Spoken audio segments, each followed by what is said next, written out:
Hi everyone, I'm Clem. Welcome back to my channel.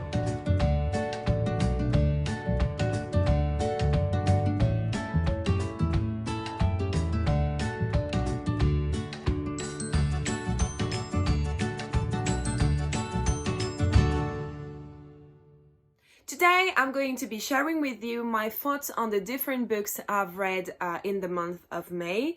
But before starting, I'm sure that you remember that in May it was the Asian Readathon, and I had this whole TBR planned where I was supposed to read 5 books for the 5 prompts in the Asian Readathon. But in the end, I only managed to read 3 books, so I don't know why I feel like I failed the readathon, even though I'm not sure it's possible to fail a readathon because there was nothing to win. But I only managed to read those 3 books. I don't really know what happened during the month. Like, it took me forever to read 1 book, and then the month was just over and I had no time to start a new one. I tried to start a 4th one, but like I read 10 pages and then it was June, so I decided to stop it because I had other books on my TBR. So I'm going to share with you my thoughts on those 3 books right now. So the first book I'm going to talk about is actually A Faux Love Story by Lowen Lee. This was my audiobook of the month and I ended up giving it 3 out of 5 stars, and I think maybe I could even give it 3.5 out of 5 stars. So in this contemporary young adult novel, you're following Linh and Bao. They're 2 Vietnamese teenagers who live in America, in the United States with their family, and the family both left Vietnam to open a restaurant in the United States. And the 2 families are rivals, and their restaurant is across the street.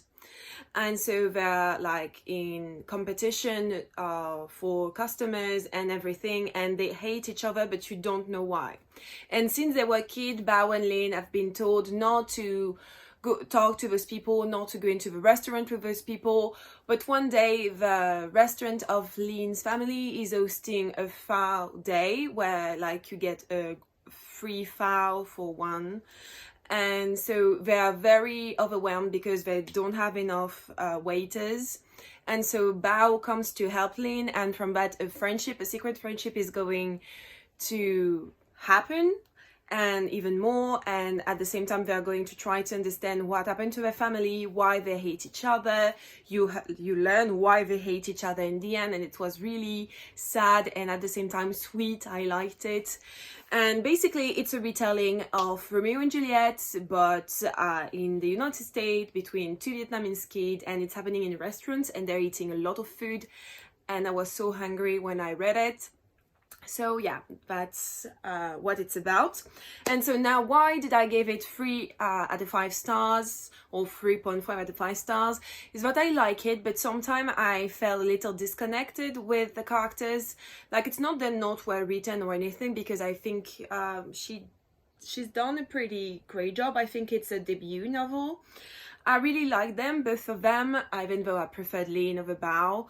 But I don't know, sometimes I didn't care for them. Like, I was not super invested in their own personal struggle and their dreams and hope for the future, because Linh is an artist and she wants to become an artist, but her parents don't want her to be that. Bao is also really struggling. I can't remember why right now. But I like their friendship, and there's also a cast of characters around them that I really liked. And I loved actually discovering Vietnamese culture through food and through their history and the history they share with the United States and all of that, and what it meant for Vietnamese people to come in the United States after the Vietnam War. I really liked it. It was nice. It's not the best book I've read this year, but it's definitely a cute, quick summary. Next, this month I read Orange by Ichigo Tanaka, and this is the first complete collection of the manga Orange. So there are the first 4 or 5 books in this collection, and so you're following Nao, and Nao is a young teenager. I think she's 16 or 17, and one day there's this new guy who arrives at her school, its name is, sorry, I forgot, Kakeru, and she receives a letter from her future self telling her that she has to follow exactly what is written in this letter, because if she doesn't, Kakeru is going to die. And this is like the first pages, and so you're so hooked from the beginning because you want to know what is actually happening, is it true or not. But like some events are like described in this letter and they're actually happening to now in our present, and so she realized that those letters are actually real, and that something is going to happen to Kakeru, and she's trying her best to like follow the advice of her future self, even though she's super insecure and super shy. And it was really interesting because you could see the difference between the future Naho, who had grown, who was more mature, and the Naho from the present, who was still super shy, and she was like, I can't do that, like I would never do that. And I liked it. I don't know, it's weird, but I liked it. They're like now as a group of friends, like they're 5. I also really like them. They're all trying to help Kakeru, and the more you go into the story, the more you discover a lot of things about Kakeru, but also all the characters. There is this also main character called Suwa, and he's like the best friend of Kakeru, boy best friend. Really liked it. I'm definitely going to buy the second collection because I want to know where this is going. Are they going to manage to save Kakeru or not? I gave this book 4 stars because I really liked it. I don't know why I know why I didn't give it 5 stars, just because I was not wowed by the book. I had an amazing time, but not wowed enough to give it 5 stars. And so last but not least, I read this book, This Valence by Chloe Gong, and it took me the whole month to read it. I don't know why. It just took me forever. I'll give this book 5 out of 5 stars because it was amazing.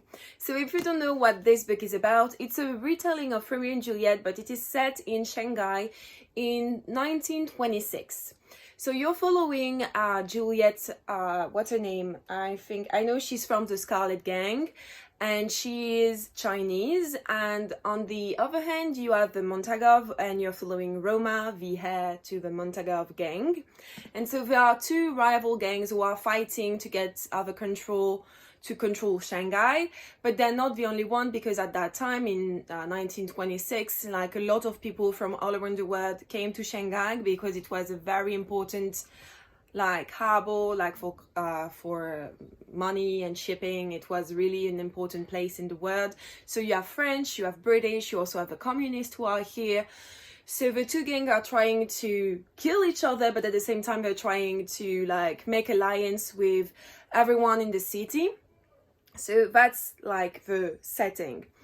But one day, there is a disease that starts killing people all around Shanghai, and more specifically members of the Scarlet Gang and of the Montagov Gang, and they are killed. Like there is this madness, because when people are like sick with this disease, they rip their own throat. Like they stop in the middle of the street and they're going to rip their throat out, really bloody, and they're going to discover that actually there is maybe this beast that is causing the disease.